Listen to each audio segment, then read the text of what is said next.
Hello, hello, possums. Yes, it is again I, the conspicuous moo. And welcome back to more fraught incompetence, tone-deaf leadership, and meaningless platitudes, as the Activision Blizzard train wreck continues to plunge into the ravine of ruined public relations. Just a commentary for you today, with some footage of my latest adventures in another MMO that is really quite fun and has lots of explosions and things. Anyway, let's get cracking. Now, if you watched my last video or have been following the latest debacle at Activision Blizzard, you would be aware that California are suing the company for a number of workplace infractions, from discrimination to sexual harassment. This is the result of a 2-year investigation that decided that the efforts being made by the company to correct these problems were insufficient, and that they basically had to step in and make them behave. Now, rather than play a straight bat to these accusations as a coherent whole, everyone in authority decided that they were going to do their own reaction email. This scattergun approach to messaging from the supposed leadership at Blizzard has unsurprisingly left a very muddled picture of what the company's stance actually is, internally and externally. Now, if I was feeling generous, I could posit that they were trying for a clever obfuscation of the issues to try and dampen the flames, but let's be honest here, that's giving them far too much credit. These people are just tone-deaf idiots. Now, of all of the rousing missives belted out by the leadership, it's safe to say that Fran Townsend took out the least popular messaging award. She'd obviously stopped by the legal team before she started writing, although it didn't really save her from the more obvious errors in her logic. For example, "I've had no harassment in the 4 months that I've been here" is not a particularly convincing argument. In fact, there are really two parts to that. First of all, perhaps a larger sample size in terms of time and experience would have strengthened the argument. After all, we are talking about a pattern of behaviour that goes back years and years. Secondly, if you manage to create a hypothetical serial sexual harasser at Blizzard Entertainment, and they had the options in front of them, would they be more likely to offend against the work colleagues on the shop floor, being egged on by their mates, or would they go for the chief corporate officer of the entire company? But luckily for Fran, it's not actually me that needs to be impressed by this kind of messaging. As long as the troops lapped it up, then everything would be fine. It's a bit of a pity then that over 2,500 employees of Activision Blizzard, or over a quarter of the workforce, responded with an open letter to the company, decrying her message in particular, and calling on her to stand down from her role at the ABK Employee Women's Network. The letter was really quite a lovely piece of work, to be honest. It was casting doubt upon the values of the leadership team, criticising the denials of abuse made by the company, and calling for official acknowledgements of the serious nature of the allegations being made by California and what steps are to be taken to address them. Of particular concern is that by describing allegations as distorted and false is really a large part of the problem in the first place. Victims are not listened to, abusers tend to get away scot-free, and the leadership cups its hands over its ears going la la la. It really was a statement born in the aftermath of an allegedly fractious Zoom call meeting between management and employees that ran the older and less popular arguments of "we didn't see this happening" and "we're going to fight those pesky Californians in court."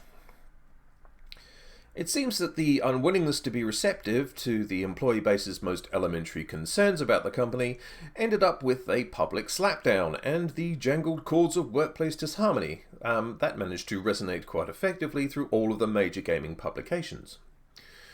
It is amazing how consistently Blizzard takes the wrong path on almost everything that they do these days. Now, it was also around this time that a report got about that work on World of Warcraft had stopped altogether. Now, given the glacial pace of Shadowlands content releases, it's impressive that anyone actually noticed this happening.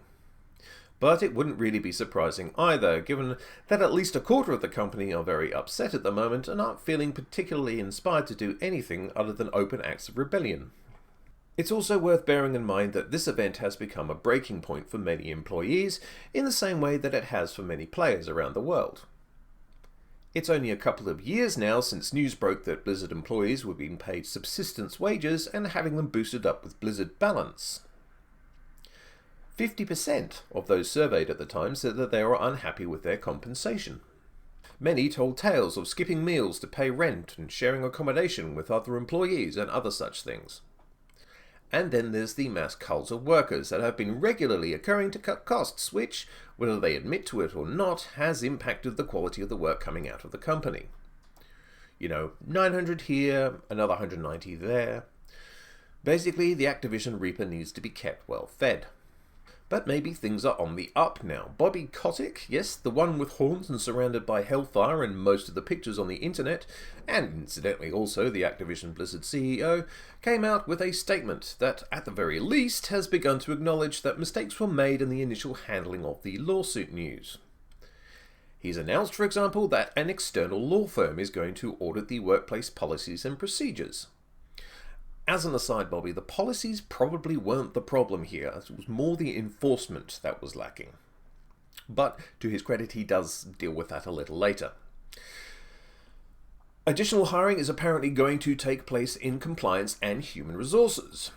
Again, this is a very nice step, but those are two particular areas at the moment which are quite heavily distrusted by the workforce in light of the recent allegations and the recent statements being made by the chief, so I wouldn't expect a surge in reporting to be happening down those particular channels.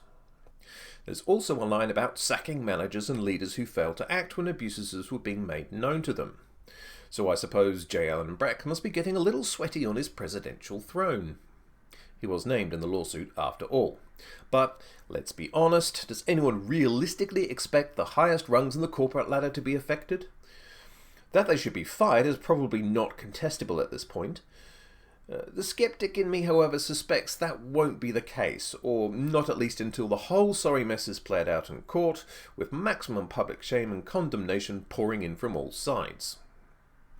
So there are nuggets of positivity to be taken out of this statement. It seems that there is an actual plan in place at least, and the head guy has finally spoken out to clarify the company's position over the tops of his subordinates who couldn't coordinate their message properly. A lot of it is the usual carefully worded corporate guff, but there is enough oomph in there for optimism. It's certainly the best of the official Activision Blizzard responses to date, although I acknowledge that is a very low bar to clear. The employees, however, are still in the ascendancy, and they released another statement to counter Bobby Kotick's declarations. So they weren't entirely satisfied that everything that they wanted was actually being addressed, and have made a few new demands. Amongst those are ones that forced arbitration needs to go away altogether. This is a method whereby disputes such as, for example, workplace complaints are handled internally without the scrutiny that a court setting might provide. Transparency is also requested or demanded in terms of pay and hiring practices too, according to this statement. So the response to the CEO's proposals certainly didn't prevent the workforce going on strike today to protest against the various injustices, abuses, inequalities and misery that allegedly is rampant at the Blizzard we know today. Others are protesting through large-scale boycotts of Activision Blizzard products, mostly organised through the mixed blessing that is social media. But at least it's nice to have Twitter used as a force for good. There has been a lot of love, support and testimonial flowing in that particular space in the last week or so. On the player side, many are already engaging in sit-down protests on the Activision Blizzard game of their choice in solidarity with the workers. Still more have cancelled subscriptions, uninstalled games and cut ties with the company, whose history is now to be forever tarnished by the revelations of the past week and the sins of its many employees, current and former. My own personal journey with Blizzard came to an end several months ago with the decline of Shadowlands, a sad finale to an adventure begun with Warcraft 1 all those millennia ago. What you decide to do with the Activision Blizzard titles you own is up to you. I've seen arguments that boycotting the company only hurts the troops and not the generals, but to my mind continuing to support Blizzard in any capacity is only really encouraging them to fail harder. While my sympathies are entirely with the oppressed majority here, this is the Blizzard who have, in my opinion, consistently squeezed out poor quality World of Warcraft content for years now, and these same incompetent team leaders are still driving the creative vision that has led to a mass exodus of players and content creators. Yes, as if things couldn't get any worse with Asmongold trying out other MMOs and barely logging on to WoW these days, Mad Season has quit, although it has to be stressed that he said it was a decision made from apathy to Modern Warcraft rather than the recent events. And then of course there was Preach preached gaming, a titan of WoW content for years and years, who has just announced that his WoW content is going to end. In a modern world where content creators are so important to drive interest and investment in games, losing such people due to inept content and or reprehensible actions is going to prove very costly for Blizzard's bottom line.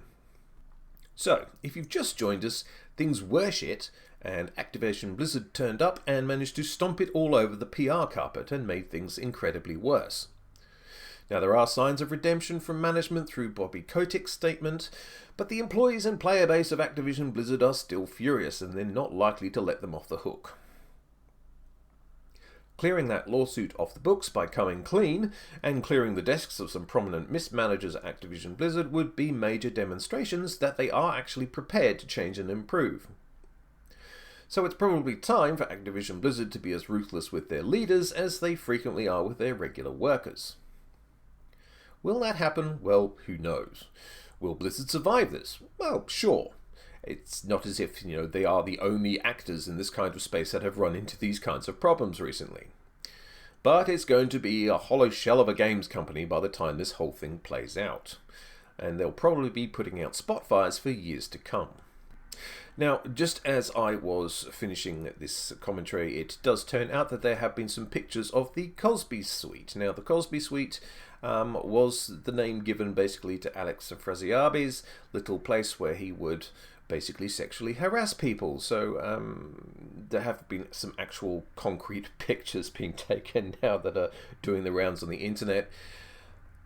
And some of the people who said, oh, I don't know that was going on, are in these pictures. So, they have an even larger credibility issue than they had before. If you want to find the pictures, I'm sure you will be able to get them with very little trouble. But needless to say, that doesn't really help either. Anyway, that is all for now, folks. I will be back relatively soon with something a little bit more positive. Final Fantasy flavoured fun. But until then, I am the Conspicuous Moo. And to Twitter with you.